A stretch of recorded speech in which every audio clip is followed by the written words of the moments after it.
Acts chapter 26. Agrippa said to Shaul, "You have permission to speak on your own behalf." Then Shaul motioned with his hand and began his defense.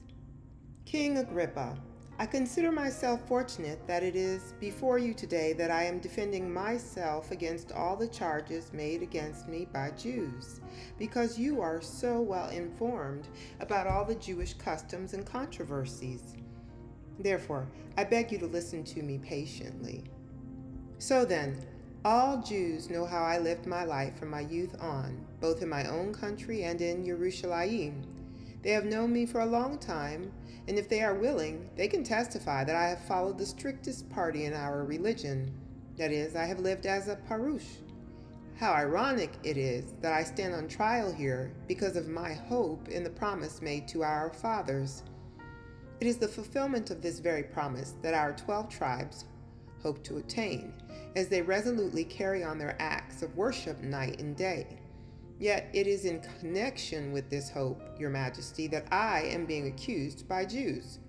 Why do you people consider it incredible that God raises the dead?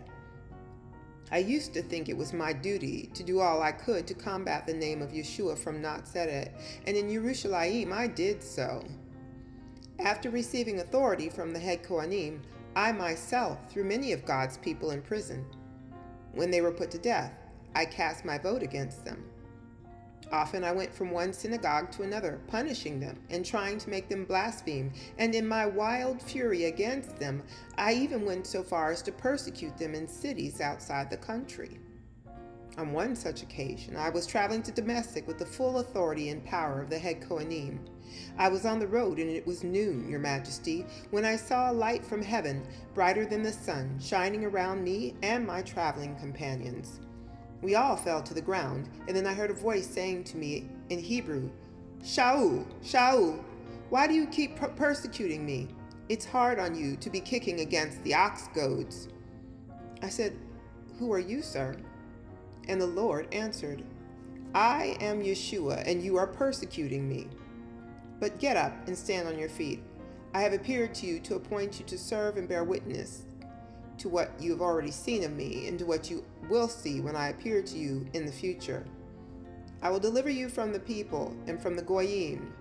I am sending you to open their eyes so that they will turn from darkness to light, from the power of the adversary to God, and thus receive forgiveness of sins and a place among those who have been separated for holiness by putting their trust in me."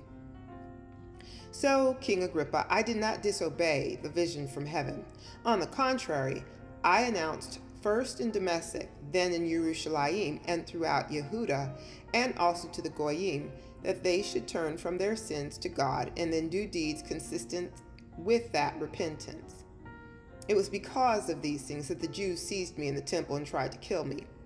However, I have had God's help, so to this day I stand testifying to both small and great, saying nothing but what both the prophets and Moshe said would happen, that the Messiah would die, and that he, as the first to rise from the dead, would proclaim light to both the people and the Goyim.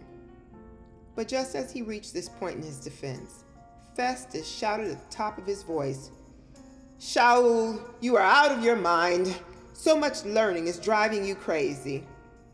But Shaul said, "No, I am not crazy, Festus, Your Excellency. On the contrary, I am speaking words of truth and sanity. For the king understands these matters, so to him I express myself freely, because I am sure that none of these things have been hidden from him. After all, they didn't happen in some back alley. King Agrippa, do you believe the prophets? I know you believe."